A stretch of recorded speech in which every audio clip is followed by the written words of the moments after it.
Welcome to Obstacle Running Adventures.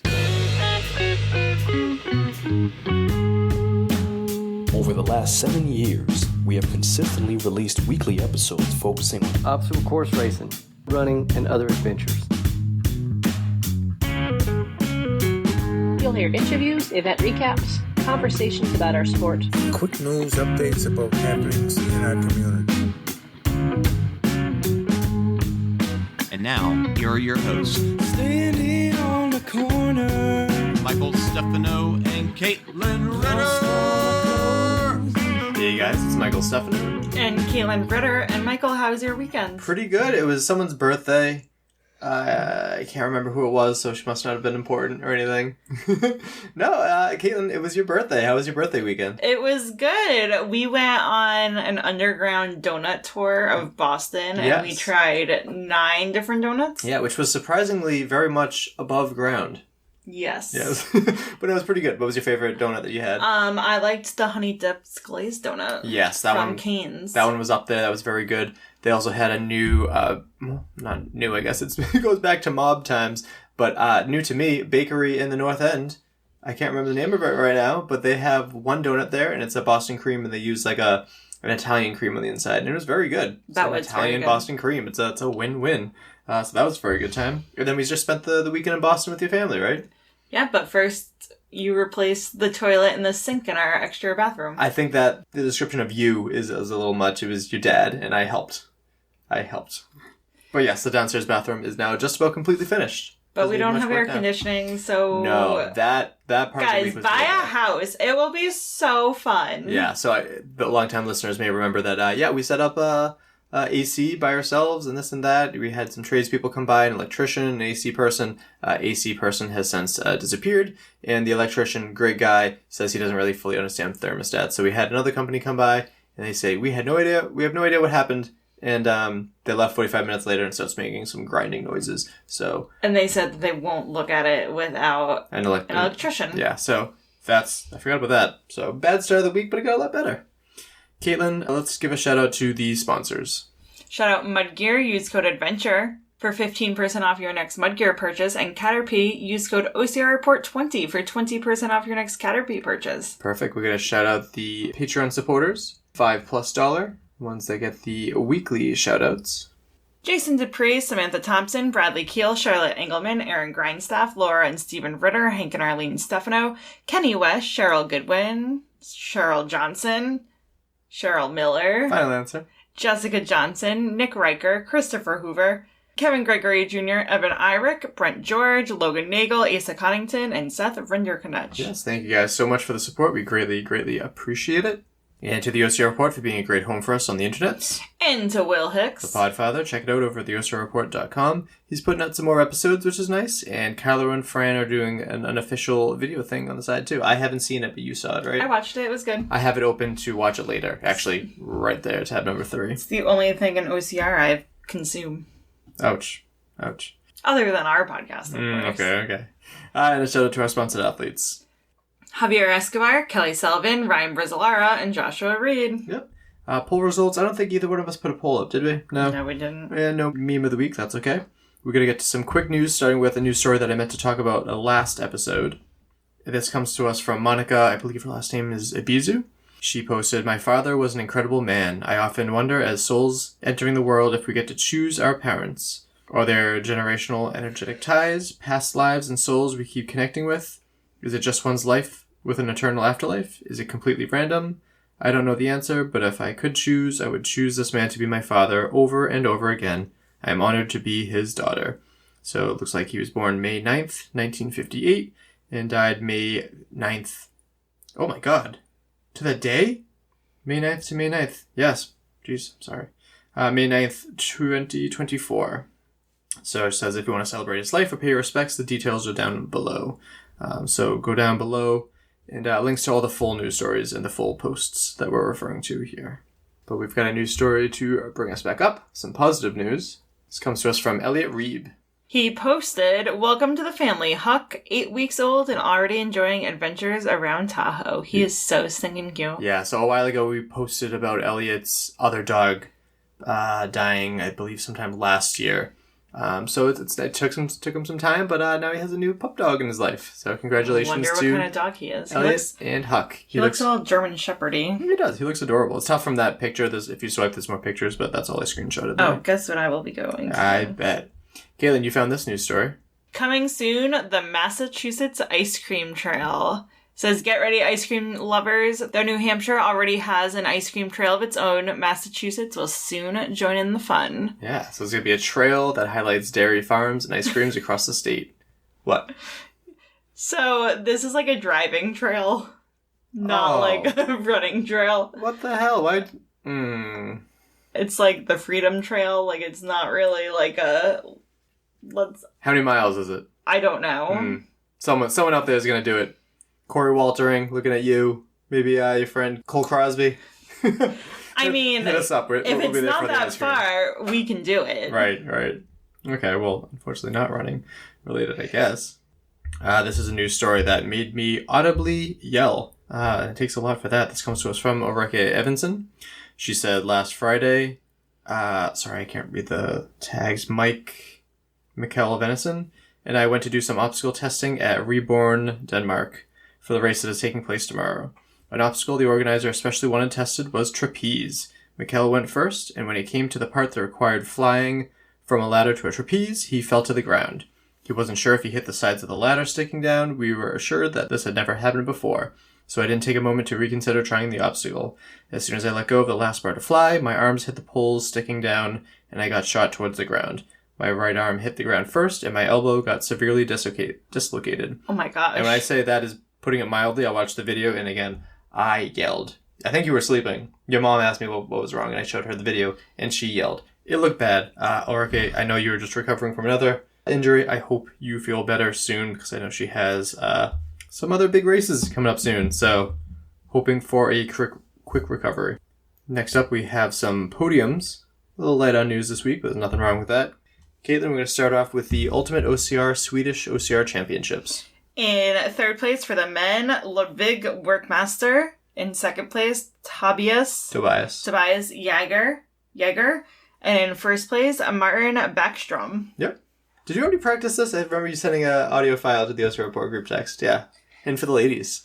Sarah Backstrom. In second place, Mullen Dalbach. And in first place, Joey Bohlen. What did Fran give you for advice for the, not the umlaut, but the double dots over the O? No, it was just Carlo being like, I know what those are called. Oh no, Fran was saying like use like a deeper voice, so like Backstrom. Oh, I didn't see that part. Yeah. See, I try to take advice to heart. Next up we have Tough Mudder.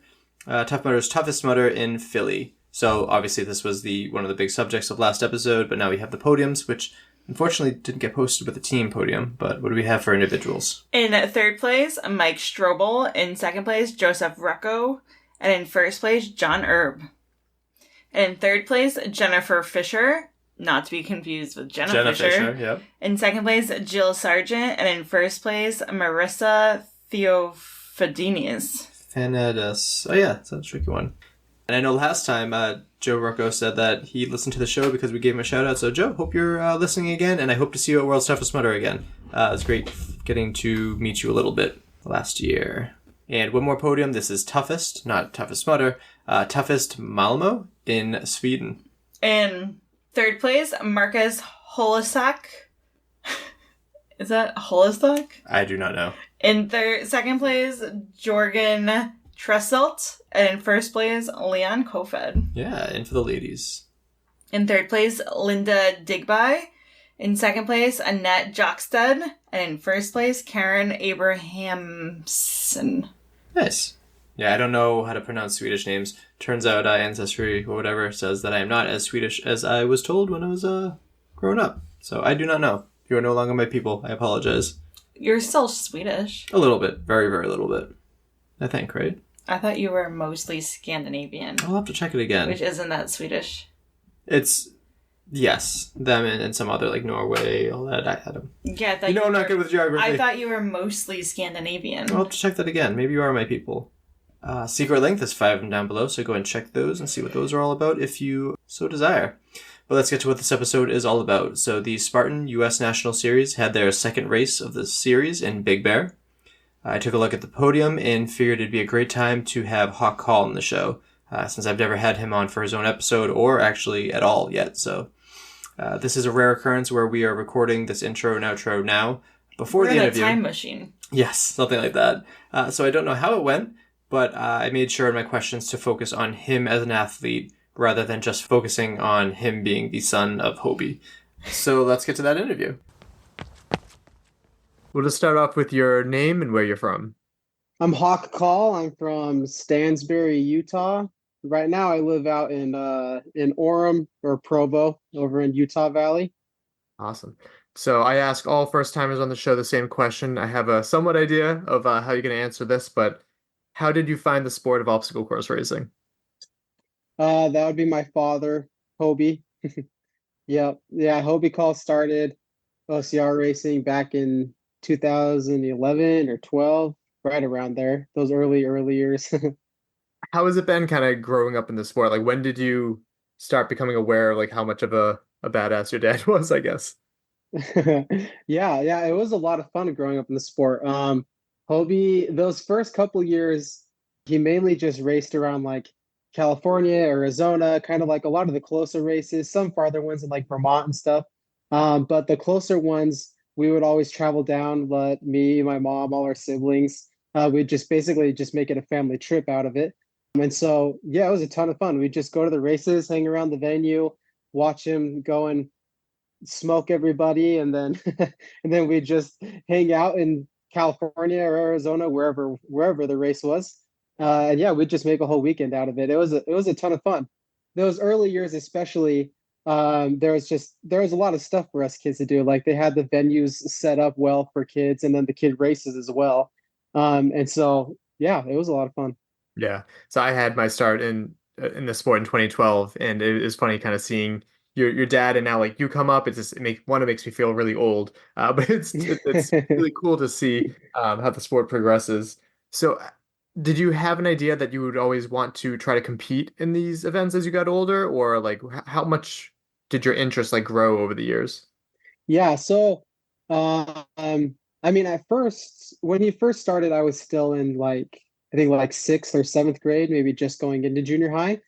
So I wasn't really doing a whole lot of running myself at that point. It was kind of just run because like we had like a family rule where like we had to do some sort of a workout every day, whether or not it was just going and playing soccer with friends or actually going out on a run or whatever. Like it wasn't very structured at that age. It was just kind of getting some good exercise before we, sat down on the couch and played Mario Bros or whatever it was. And so, yeah, those early years, I started running like seriously, like more of a trained schedule and everything in high school.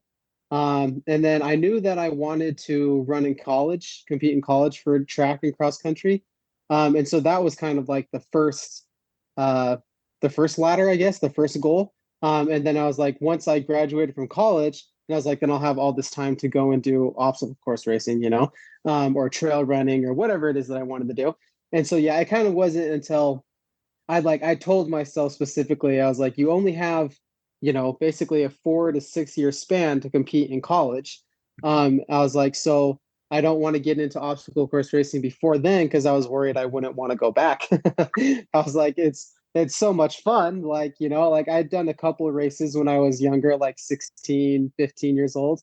And they were a ton of fun. So I knew that once I started competing in the sport, I was like, I didn't know if I'd want to go back to college running. And so I was like, let's get this done first, and then we can get into OCR and yeah, have fun with that. So it also sounds like I've been hearing a lot of college coaches not liking when students do OCR too, because they're like, oh, you're gonna hurt yourself. So I can see that being a yeah. well. Yeah, risk of injuries definitely a lot higher than running around the track. Yeah. That's for sure. So I've heard you on a couple other shows back in the day, and there's a couple things I wanted to bring up. I think it was after Kelowna or around that time you mentioned the barrier of trying to get used to the cold, how it affects your hands and your forearms. How has that been? Yeah. I'd say honestly, it hasn't gotten any better. I was like, that's hard to train. It's like, yeah, like I'm sure there are things that you can do to help like progress that.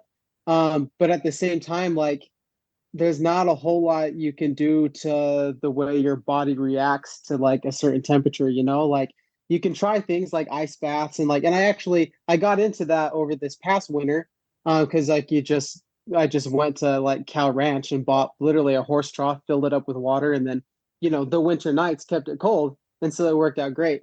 So I haven't been doing it now that the weather's been warmer because it doesn't freeze overnight anymore. But I feel like that was definitely beneficial of just kind of getting used to like the cold and like the cold temperatures like overall. But as far as like my grip strength and like just my hands being able to really grip like the spear or like something like that, I wouldn't say it's really gotten any better. Like that's just something that's really hard to, yeah, I don't know. That's something that's really hard to train. And then in terms of race strategy, I think I remember you saying that you like to put a lot of competitors in the hurt locker. So is that your still your strategy Yeah. for these events? Oh yeah, for sure. Yeah. I mean, I have to. It's like I'm a smaller guy when it comes to the obstacles. And so especially the way that Spartan has it formatted where all the heavy hitters and stuff like that are usually in that final gauntlet Yeah. in that last like quarter, half mile. If I'm with those bigger guys when I get to like the Herc hoist or maybe even like a sandbag carry, especially when they had the tire flip like 3, 4 years ago before they got rid of that. Yeah, it's like I had to put people in the hurt locker in those early miles, or else I'd get toasted in those heavy obstacles at the end. Race Brain talked about how they talk a lot about athletes keeping receipts, remembering what people say about them. They suggested that you might be one of the ones that has the most due to like added pressure that you put on yourself. Do you feel like that's accurate or? Yes and no. I mean, there are definitely times when when people ask like, oh, are you gonna follow in your father's footsteps? Are you gonna be the next great call of the sport? That kind of stuff. And so there are times, but I feel like, I mean, I feel like my family, my parents have always done a really good, and myself included, have always just done a really good job of like, yeah, we want to compete to the best of our abilities, obviously, but there's no point in putting that extra pressure on ourselves. Like if anything, it just hinders our training, and it's like it doesn't do you any good in the long run. And so I feel like we've done a good job at um yeah, at trying to avoid that. But yeah, every once in a while there's definitely a little pressure there of like, oh, is he going to be the next great? It's like, and I totally understand it. Like that's just how sports are, like you want to have like a legacy to follow, and you want to have like you always have people that you look up to and want to compete against, and so it's totally understandable. Yeah, it's one of those things like writing these questions and try to figure out like what I wanted to talk to you about. I'm like, I need to make sure that I'm dressing you as the athlete that you are and not just the son of another athlete. Because like I want Yeah. to hear about you too, but also your brothers that are somewhat interested in the sport too. Are they still looking to get more into it? Yeah, I mean, Forrest, he's competing. He just finished up his junior year in high school, and so he's still doing track and cross country for high school. But yeah, I mean, when he graduates, I don't know. He's definitely changed his focuses a lot to the mile. That's what he's like. He's trying to become a really good, like specific miler. Um, and so we'll see. Yeah, I mean, we'll see where that goes. You never really know, I guess, but. Yeah, that's his main focus right now. Yeah. Speaking of the mile and more short course, last year was a very big change in the Spartan series going to 3K. Mhm. What did you think of that format change? Yeah, I understand what they were trying to do, but I feel like I mean, like the idea of it was to make it more televisable, make it more, a friendly, watchable sport, which I totally agree in that aspect. Like, it's really hard to grow a sport if you don't have something for the fan base to watch, like it just doesn't really work. And so yeah, I totally understand where they're going with it. For me personally, as an athlete, I really love mountain and trail running, and so it didn't fit for me. Like it was still fun because you still get to like travel to new cool places, but then you get to the ski resort and then you just stay at the bottom of it. You don't get to go and actually enjoy the mountains, which Yeah. is my favorite part of it. And so the obstacles were still great. They're still a ton of fun. And then having that like the rounds like competition basically. So like you have like a qualifying round and then like the semi and then the final and like that kind of stuff. That was really fun because it gave us like all the athletes an opportunity to like talk and like ask what would have gone well, what had gone bad, what are they going to try to change in the next lap around, like that kind of stuff.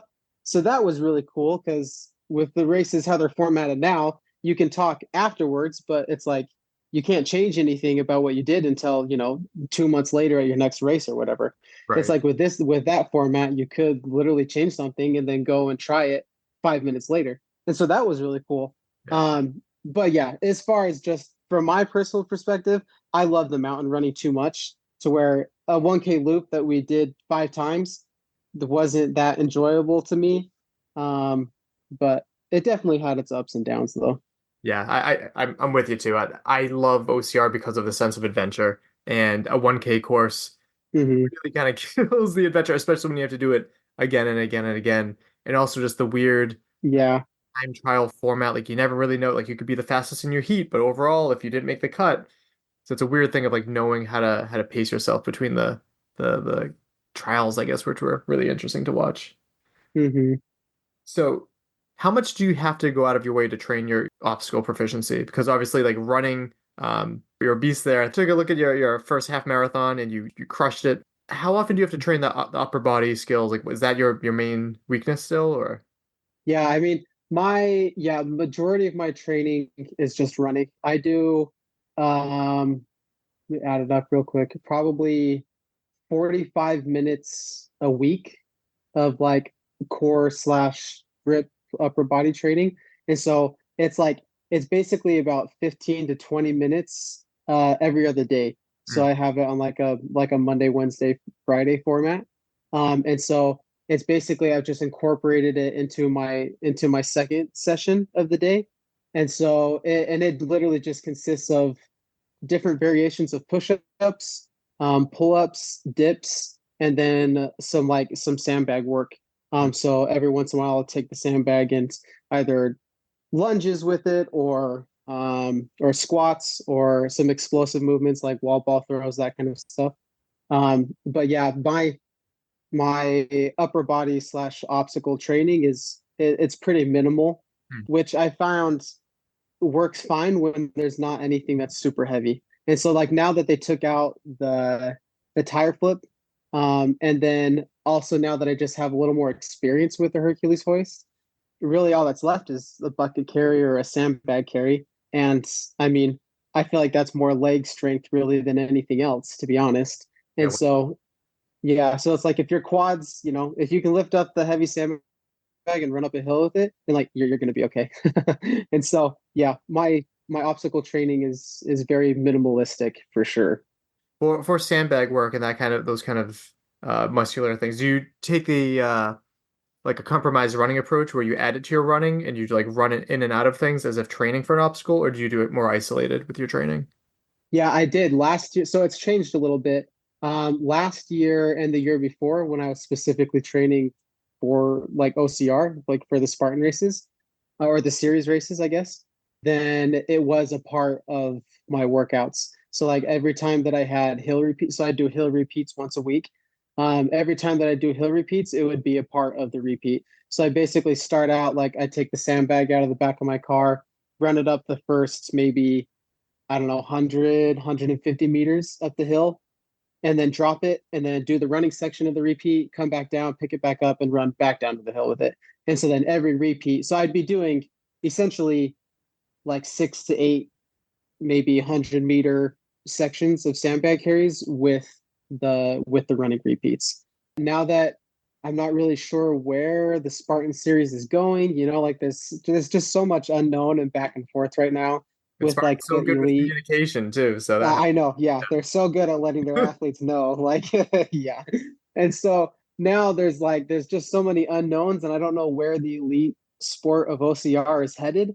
I've been mainly focusing on trail racing now, and so now all of my sandbag carries are just basically isolated. It's just after a recovery run or something, I'll pick it up, I'll run maybe a couple minutes with it. It's almost more of like a a reassuring confidence thing of like, oh, I've still got this, then it really is like an actual training thing. Like it's kind of sporadic when I decide to do it. It's not like oh, every Tuesday, Thursday, I'm gonna work on my carries. It's kind of like oh, it's been a while since I've done a carry. Let's make sure I can still do this before going into the next race. That's kind of what it's turned into, to be honest.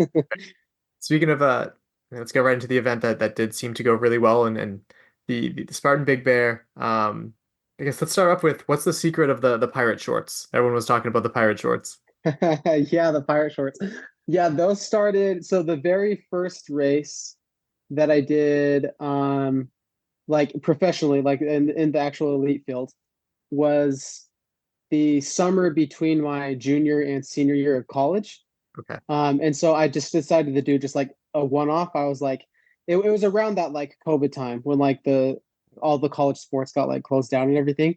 And so I was just kind of like trudging through runs and workouts and just kind of like, what's going on? When are we going to really be able to fully race again? That kind of stuff, like everybody else went through. And so anyways, Hobie just convinced me to. He was like, hey, you should just do the Spartan Beasts. He's like, it would be fun. Like you wouldn't have to change your training that much for training for cross country for your next season, for your last season in college. He's like, it can just be, a one-off. Just go have fun with it, goof off, just it'll just give you something to kind of change up your training and get you get that spark reignited basically. And so I was like, yeah, sure, why not? Let's do it. And so that was the race that I introduced the pirate booty shorts. And everybody loved them. And so it was like the commentators on the videos loved them. I had other athletes that came up to me afterwards. They were like, it was so much fun just watching the flag just get slowly further and further and further ahead until you just disappeared. They're like, it was just, everybody loved them so much that I was like, okay, I'm just going to start kind of wearing these periodically from like race to race, kind of make these like my fun racing shorts. And Yeah. so now the joke is that whenever I show up with those shorts on, like it's game day, like it's going to get real. I like that. Since I work under the OCR report umbrella, and they do the live streams to the best of their ability with very little funding and all of that, Yeah. what they can. And it's just super great because what people don't realize when they're watching the live stream is they see the stream and they see like a picture in picture sometimes, but what the commentators are seeing are a whole bunch of squares with a whole bunch of people, and it's really hard to keep track. But when someone like yourself wears like something that stands out, like pirate shorts, Mm-hmm. it really, really helps too. So if more people could get on that train, I think I think that would go better too. Yeah. So VJ was very confident that you would win this race at the start of the live stream. So again, back to like expectations. Did you feel any Mhm. expectations going into this race? Yeah, yeah. I mean, I definitely showed up planning on winning. I was like, that's why I was there. I went to race and to win.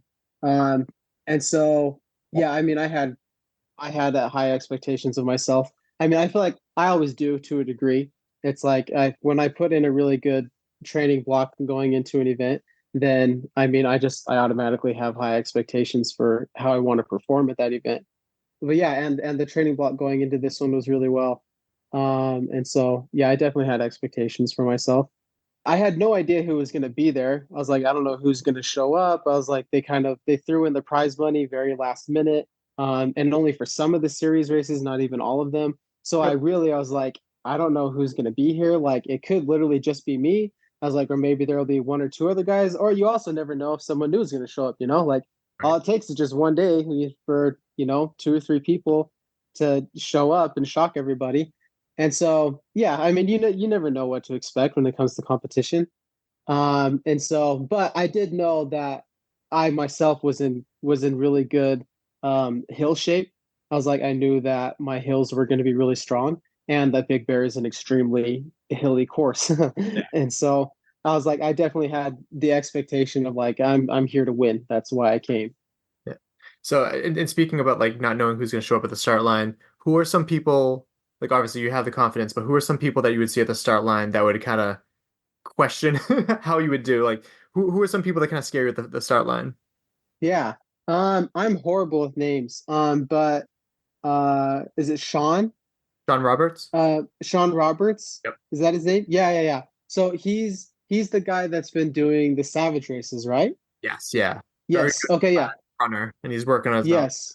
And he's working on his mountains. Yeah. Yeah. So I recognized him. I was like, I wasn't sure where I recognized him from because I've never done a Savage race before. Right. And so I was like, I feel like I recognized him. He looks in great shape. I Yeah. was like, okay, yeah. I was looking at him. I was like, he's got the upper body physique of a good OCR athlete. And then I was looking at his legs and I was like, he's also got the lower body physique of like a collegiate athlete. So I was like, this has got to be Sean. I was like, this has got to be the guy. Like, I've never met him.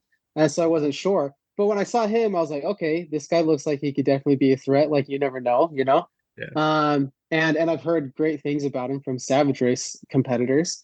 And then also, I don't know how you pronounce, is it Defoe or Defox? Defoe. How do you pronounce Manuel Defoe? Okay, yeah. Yeah. So, and Defoe, the last year when we were at Big Bear for the 3K course, he barely edged me out. Him and oh my gosh, he's from Colorado. Veerman. There we go. Yes. Veerman, Tyler Veerman. Yes. Him and Veerman barely edged me out for that like second, third position.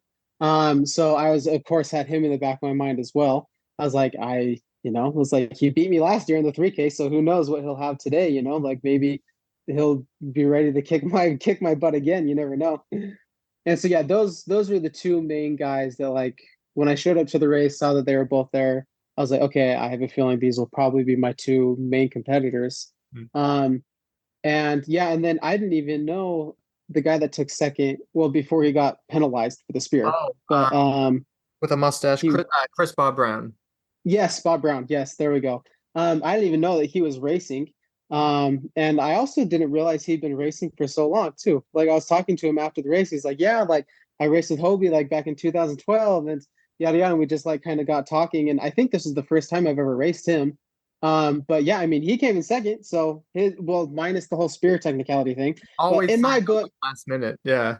Yeah, in my books, he came in second. I mean, he had it. I was like, this stupid spear throw, like, whatever. I mean, there's always, war stories to go along with that obstacle, but so he killed it. He was like, he was in really good trail shape. So his hills looked strong.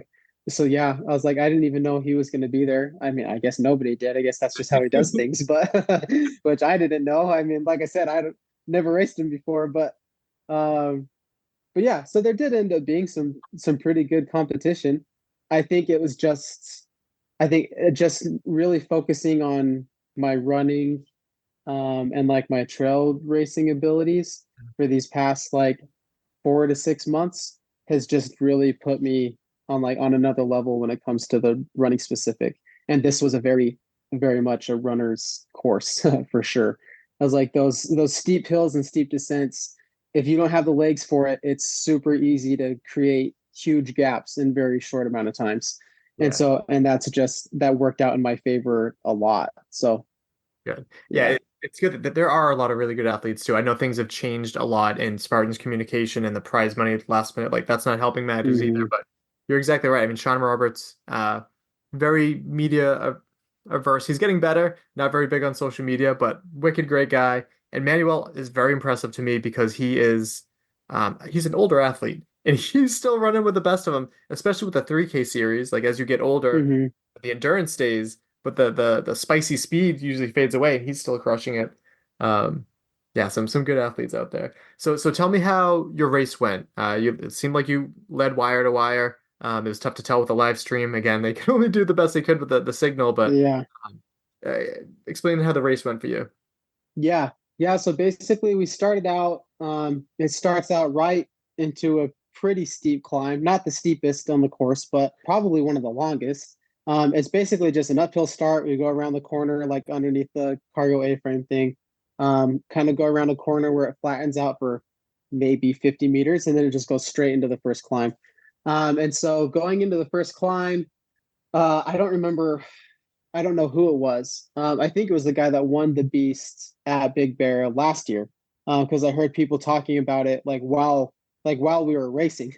There were a couple of the guys were like, "Oh, like wait up, hold on, whatever," like kind of jokingly, like he's taking the lead, he's gonna go after it. And so I was like, okay, awesome. I was like, there will be somebody to go with me on this first climb, like we can battle it out.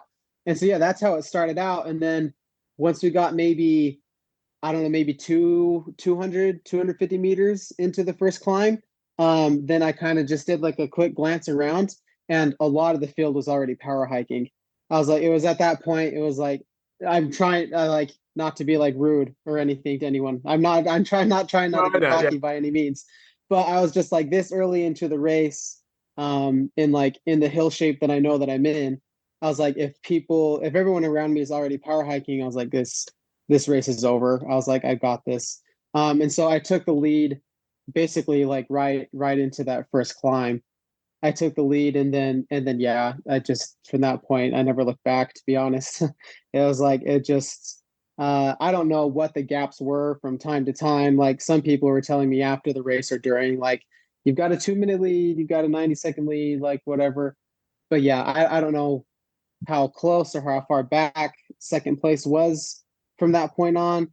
But yeah, it just once we got to the first sandbag carry, then I looked around because I think that was the third obstacle. Yeah, I think that was the third obstacle. And so yeah, after I dropped off the sandbag, I looked around for a second to see if like anybody else was close.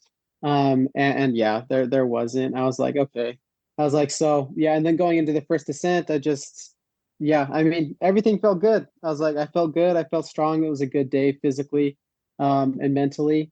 And so every descent, I was like, let's just give it a nice controlled bomb, like there's no reason to be reckless. I was like, nobody's around you, like I don't want to injure myself or anything, because some of those descents get pretty technical at Big Bear.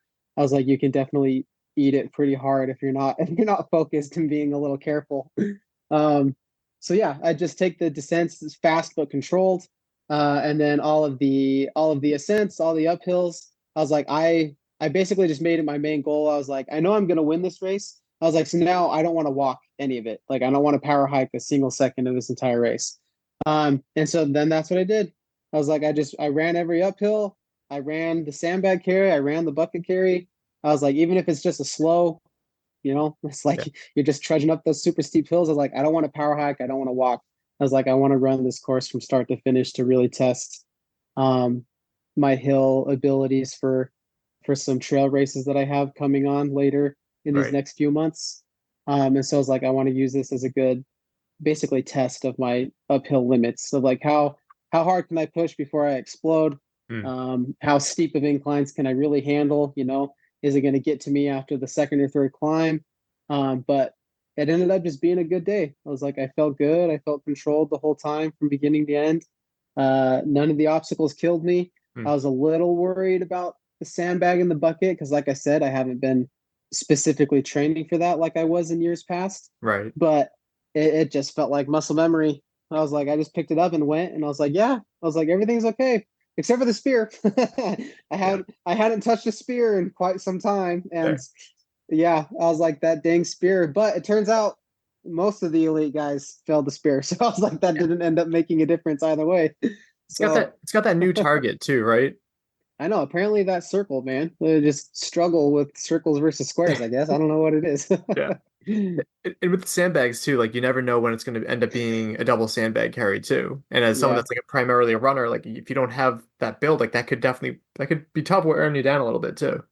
Mm-hmm. Yeah. Yeah. It sounds like it's been turned into a training run for you. Essentially. Yeah. That's basically what it turned into. Yeah. Yeah. I will say for the 3K format, that was one thing that gave me major confidence on like the carries and stuff was Big Bear last year. Having to do a double sandbag carry 5 times in one day and like getting through that strong, being able to actually chase people down in those heavier carries. I was like, that was a big confidence booster for me. I was like, okay, I may be the smallest guy out here. I was like, but I can still pick up these double sandbags and run with the best of them. And so that was one nice thing about the 3K for sure, was it really helps with the obstacle efficiency because you do everything 5 times. You just do it over and over again. And so that definitely helped a lot. Another aspect of racing that I feel it doesn't get talked about enough too is like dialing in your nutrition and stuff. So how do you feel in terms of like confidence for nutrition for these races? Yeah, honestly, that was something that I struggled a lot with last year in my longer trail races. I had struggled with getting enough calories, getting enough fluids in me.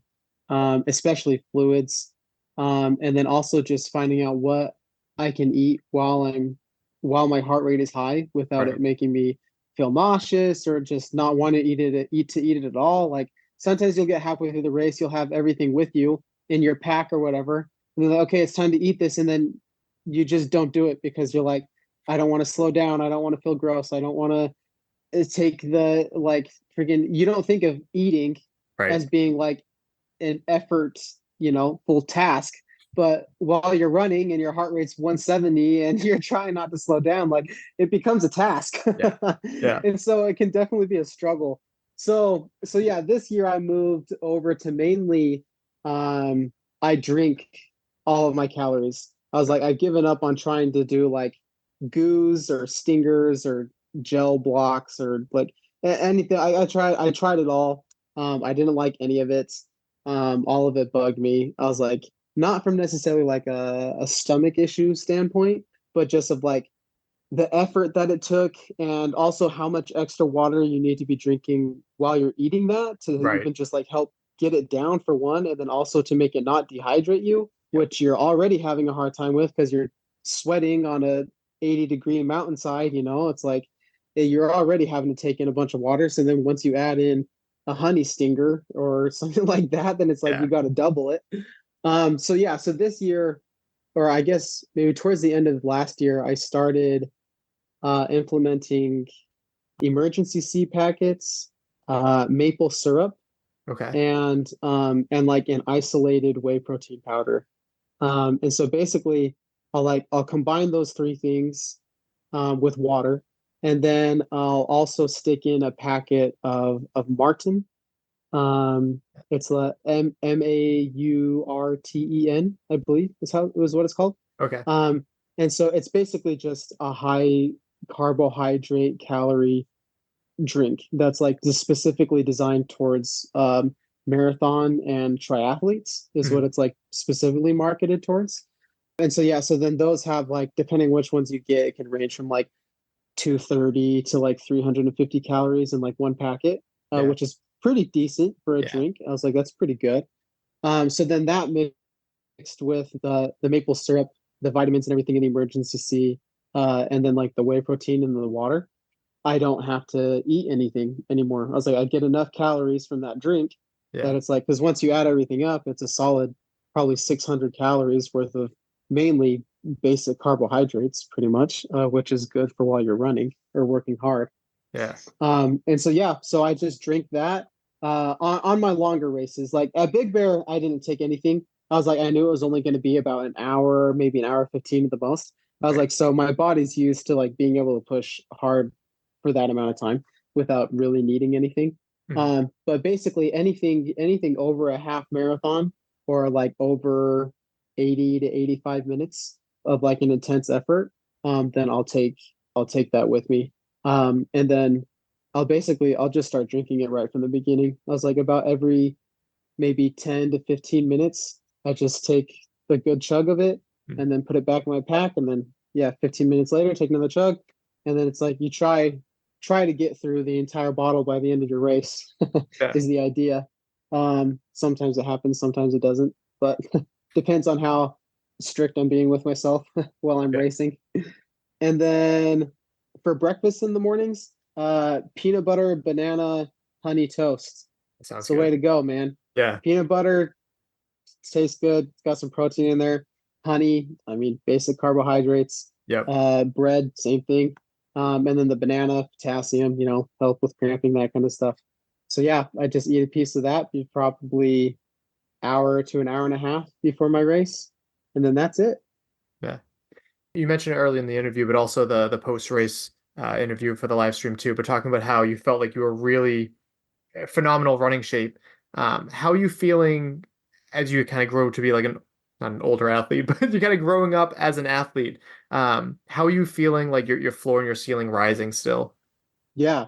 I mean, I have specific workouts that I'll do like periodically throughout my training that actually have like time or distance associated with it. Right. So that I can track it from, time to time. And so, yeah, going into Big Bear, I have this this hill.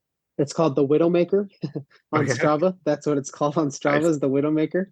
And it's 0.24, so basically a quarter of a mile with like 550 feet of gain. Dang. And so it's basically just, it's an average of like 40.1% grade or something like that. So it's basically just straight up the side of the mountain. It's brutal. And last year it was taking me, I was able to do repeats on it at about 6:05 to like 6:15 like minutes to get through that quarter mile. And the week of Big Bear, like 4 days prior to the race, I went and did 2 repeats on it, and I ran like a 6 flat and then a 5:55.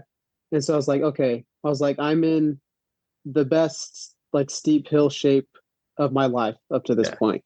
I was like, I beat my last PRs by like a solid 10 or 15 seconds, and I did it twice back to back. And so I was like, I'm feeling really good. And so yeah, as far as like the floor and ceiling rising, as you put it, it's like having those key workouts where you can actually track it and actually know for a fact, like, yeah, like I don't just feel better, I'm actually performing better as well. Just really helps with that. And so yeah, I mean, not a whole lot changes from like year to year specifically. I think it's just obviously the longer you do it and the more experience and confidence you gain, the faster you're going to go.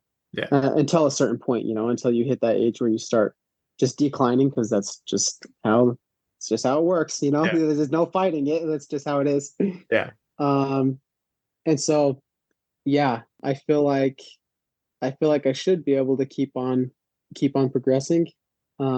I don't see why not, barring injury or illness or anything like that. But yeah, it's exciting. It's a little nerve-wracking at the same time. It's like because I want to get to that professional level in trail racing as well, not just OCR. And the trail racing is a lot more competitive and extreme. And so it's really exciting to see myself getting closer, but at the same time, it's also just as nerve-wracking to see myself getting closer, because it's like the closer you get, the more badly you want it. And so last year, the trail racing did not go as well as I was hoping it would. And so this year, with just kind of feeling overall stronger and fitter, I'm really hoping to actually get to that level. And so it's very exciting and very nerve-wracking. It all comes together. So that's a perfect segue to Broken Arrow, which I believe you competed in last year too. I don't think it went the way that you wanted it to. Everyone has those off days, which just kind of sucks when you're in them. But yeah, they have a higher caliber of athletes there, obviously sponsored runners and then this and that. How are you feeling going into, when is it, I guess? When is it and how are you feeling getting into it? It's June 23rd. So it's basically 4 weeks away. Yeah. It's about a month away. Yeah, I mean, like I said, I'm feeling good. I'm feeling strong, barring, like I said, any sickness or injury. I definitely believe I'll do better than I did last year. Last year, but the nerve-wracking part is last year going into it, I also thought that I was in amazing shape and that I was going to do really well. And then I totally bonked. And so there's kind of that scary aspect of like coming back, doing the same thing the year after, like, is it going to go better this time? Am I going to bonk again? Like, what's going to happen? How's it going to play out? But I am feeling very confident though. I guess a lot more specifically trained for it, I guess is a good way of putting it.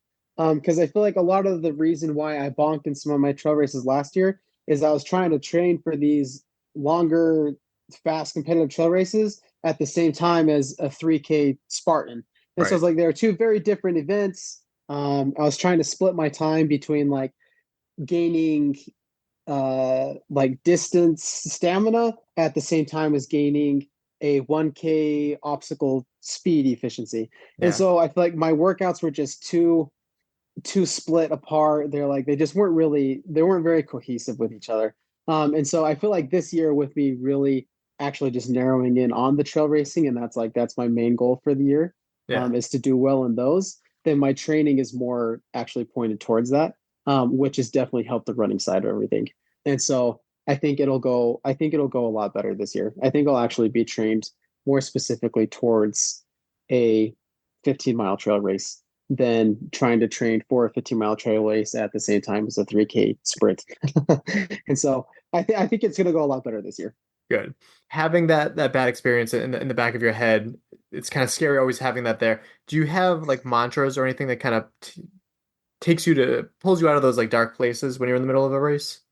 Not not really. Okay. Honestly, it's just kind of like I feel like mantras can definitely be helpful, but I feel like it's kind of, for me personally anyways, it's kind of along the same line as like motivation. It's like you don't always need to be motivated. Like sometimes you just got to go out and do it, you know? Like dedication and consistency beats out motivation Discipline. 9 out of 10 times. Yeah. And so discipline, that's another good way of putting it. It beats out motivation. And so like I feel like sometimes, like maybe every once in a while, something will kind of pop into my head to kind of help me snap out of it a little bit. But I wouldn't really say I have like one specific mantra that I try to live by, I guess. I feel, for me personally, I just kind of feel like it kind of falls into that same category of like motivation, where it's like, I guess it's nice to have, but it's not always necessary. It's like if you just got to get out the door and do it, which I guess right there you could say is a mantra, that just get out and do it. I mean, I guess that, so I don't know, I guess it's a little hypocritical, but that's nothing wrong with that. Trying to think of some other events too. I think you had mentioned that you wanted to do the 8-hour Infinity in Alula, but you were dealing with a foot injury too. What was going on with that?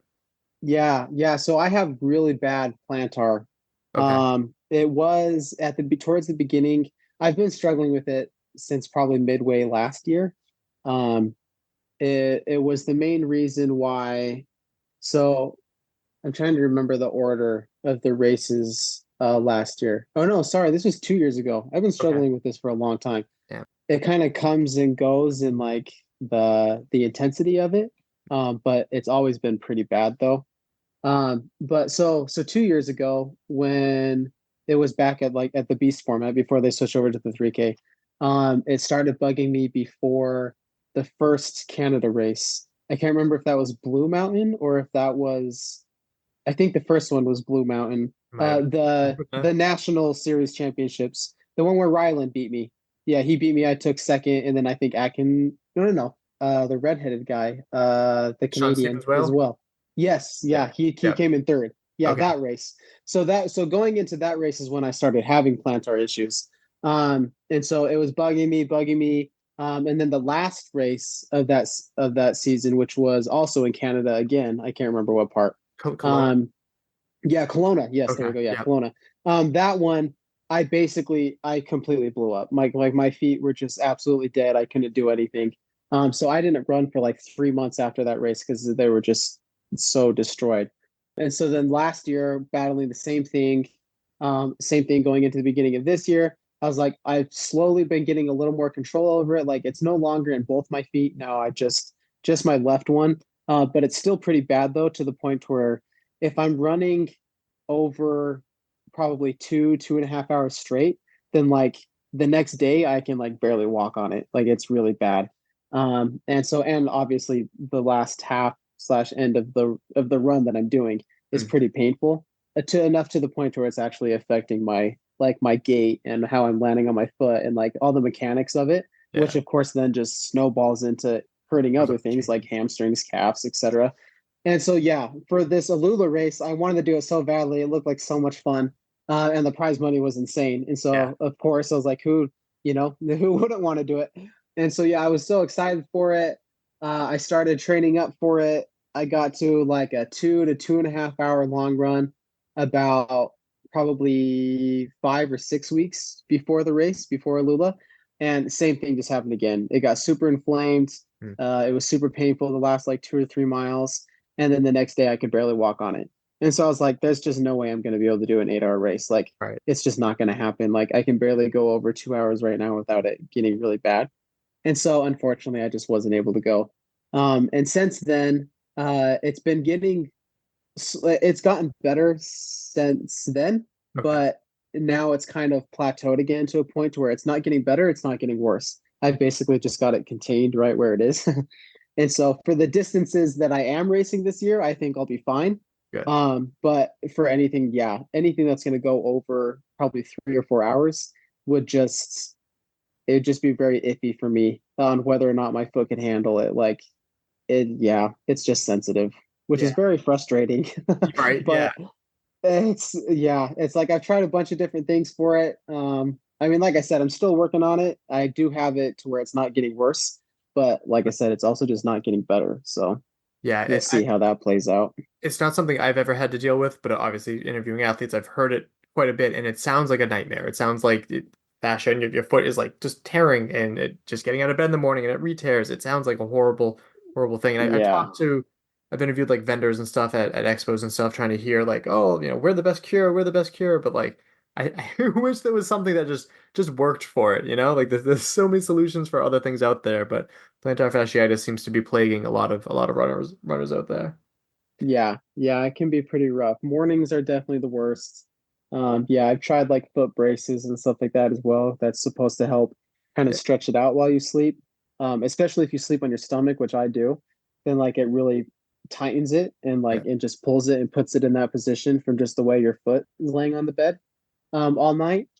And so I've tried foot braces, I've tried different stretches, I've tried all sorts of stuff, but some things are just really hard to get rid of, and this is Yeah. just proving to be one of those things.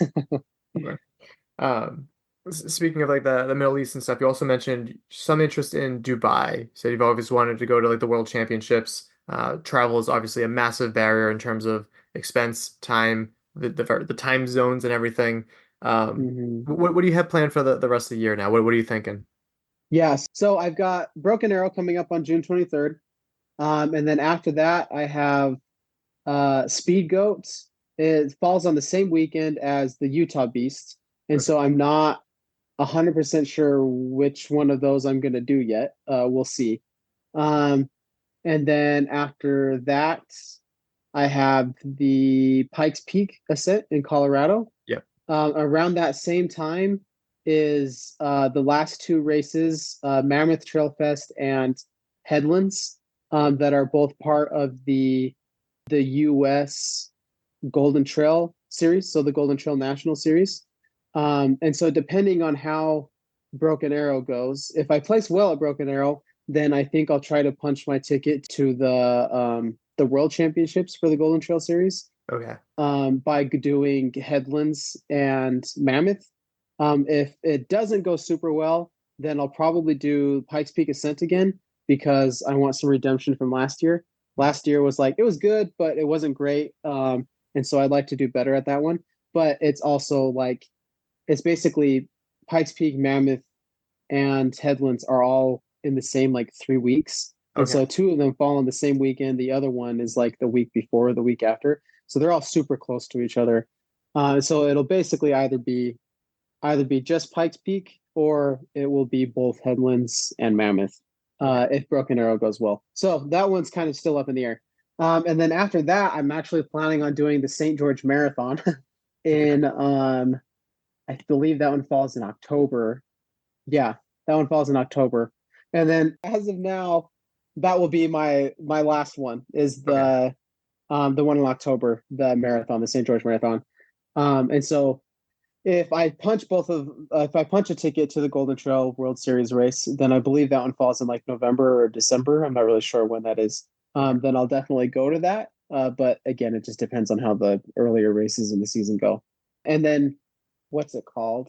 Dubai Mhm. is still totally up in the air. Like I said earlier, like I would love to go to that race. I think it would be a ton of fun. I've been telling myself I should go for the past like 4 years, Hmm. but with Spartan taking 9 to 12 months to pay me, then it's just going to end up being a financial decision, was what it's really going to come down to. Of like, do I have the money to travel all the way to Dubai or do I not? And that's That's basically what it's going to come down to. In the past, it's been I do not. Yeah. And so right now, it's probably leaning towards I do not. But if I get paid from Spartan soon and I can use that money to travel to Dubai, then there's a good chance I'll go. Yeah. So it just kind of depends. We'll see how that all plays out. But What a novel idea. Like if the race series that promises to give prize money to the people that win said prize money, if they got that prize money, maybe they would be more likely and more able to return to the races and create a cycle that's called sport. But yeah, it's frustrating for me too, That'd because be I want you athletes taken care of, because then you'll stick around and then we get to like see you guys race more, then the sport gets better. But then Spartan just sometimes I just feel like they're incompetent. Sometimes I have to love them because like what they've done in my life and getting me like off the couch and all that stuff. But at the same time, it's just the things that I see sometimes, and I'm like, you guys are why are you making these? Why are you this way? But yeah, for sure. Yeah, I feel like it's a great community, but it's not always a great business. This is what it really comes down to. It's like the people are great, but sometimes yeah, they just make financial or business decisions that are like, it just doesn't make any sense. So yeah. Hypothetically, in a world where Spartan returns to its more former glory with sponsors and television deals and all that, what do you think like your split would be for interest in just trail racers versus OCR? Oh, I definitely love obstacle course racing. Yeah. If it got back to the point to where they actually cared about their elite athletes and they made an effort, then yeah, I would definitely show up for sure. Yeah. Yep. Still hoping for that day. Yeah, me too. Yeah. Awesome. Starting to come to a close. Any people or sponsors that you'd like to thank? Yeah, US Shilajit, the business that my parents are getting up and going. They make a great. It's basically, I don't know if you've ever heard of Shilajit. Yes. But okay, yeah. So you have. But yeah, basically, in simple terms, it's a great mineral supplement. Basically, it helps with energy, helps with balance of hormones. Yeah, you can study up on it. There's all sorts of good benefits of it. And then I've got a little sponsorship with Runner's Corner Utah, just over here in Provo, Nice. or Orem. So yeah, they've got great gear. Always good to go and check it out. And then let's see, anybody else? Mud Gear. It's like honestly, probably a lot of the sponsors that everybody else mentions. Yeah, they're great. To be honest, but they are great. It's like I love their socks. Like those, I race in every race, whether it's an obstacle race or a trail or road. It doesn't matter. I love their socks. They're so nice. Same. Yeah, and then I think that pretty much covers it. Those three mainly. Still working on getting more sponsorships. Like I said, trying to get to that next elite level. It's just. Yeah, it's tough. It's a tough business. It's not easy to get into, so we'll see how it goes. It's also tough needing to like sell yourself too. That's another aspect of like your races speak for themselves, but at the same time like needing to put yourself out there. And as someone who has a show on this stuff, it's hard to kind of do that for yourself. It's another skill. Yeah, for sure. But speaking of building up your presence and everything, where can people follow you on social media? Yeah, Hawk Call, just on Instagram. Yeah, that's all I have. All I have is Instagram. I've thought about trying like a TikTok or something to get more views, more that kind of stuff. Maybe one day, but to be honest, I'm already struggling with just making enough content for Instagram, so we're gonna stick with that for now. Yeah. Perfect. All right. Well, Hawk, it was great having the chance to get to know you a little bit better. I've been wanting to do this for a while, and looking forward to seeing what you do both in OCR and trail mountain running in the future. And good luck, man. Yeah, thank you. Thanks for having me on. Welcome back. Thank you, Hawk Hall. Thanks for taking the time to come on the show. I know that you're getting over being sick, but yeah, I appreciated talking to you. For related episodes, nothing yet. We haven't had him on the show before. Hopefully we'll have him on the show some more in the future. And good luck for him in the rest of the sport or whatever he chooses to pursue later. Subscribe and follow wherever you get your podcasts. We are Obstacle Running Adventures and all of the podcast media players. Leave us a review. We have not gotten a review in a very, very long time, so we'd love to hear from you. Follow us on Instagram and Facebook at Obstacle Running Adventures. We like to post stories on Instagram and Not too much on the Facebook. Yeah, for some reason our Instagram stories are not being shared to Facebook, so I apologize if you guys are still using Facebook, but I'm trying to fix that, and Instagram's not being helpful right now. You can also support us over on Patreon for as little as $2, as many as $10. It's a great way to financially support the show too. But more than anything, if you could just share the show with a friend, keep this getting to people's ears, and we will keep putting this out for your ears. Thank you for saying ears and not ear holes. Ear holes, yes, I know. Coming up next, someone reached out about wanting to come on the show, and I've been wanting to have him on the show for his own episode for years. He's been on the show a few times for like finish line interviews and all that, so hopefully that works out. We will see. Caitlin, do you have a joke or a quote? I've got both. My quote is, you do not have to have all the answers right now. You do not have to sort it all out right here. It will absolutely feel that way. But at the same time, this is true. As the world moves around you, the ground is steady beneath your feet. What kind of music does an avocado listen to? Ripe and roll? What? Guac and roll. Oh, that was pretty good. And then what type of music is played at a Chinese restaurant? I don't know. Walk and roll. Oh, okay.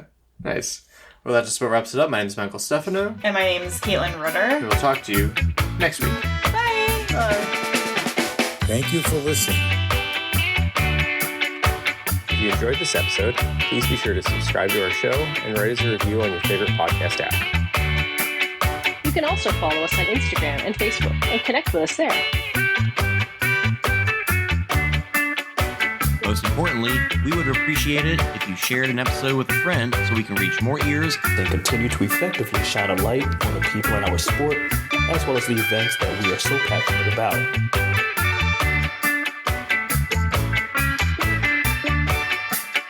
Our intro song is Street Club by Straight Up, and our outro music is Iron Call by The Best.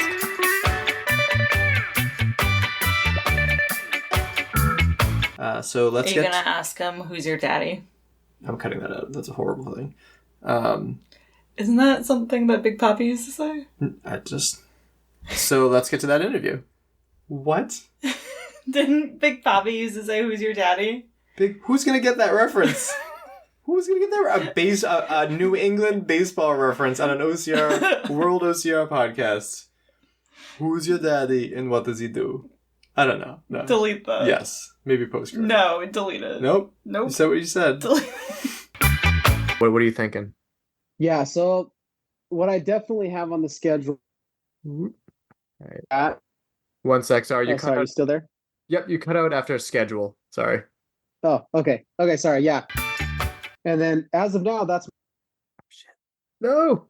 All right, hold on. Am I losing you again? Yep, sorry. You said as Sorry, of now, and then I lost you again. We're almost done. It's holding through. Yeah, sorry. Yeah, we have not gotten a review in a very, very long time, so we'd love to hear from you. Are you going to talk at all? Social media? Social media. Follow us on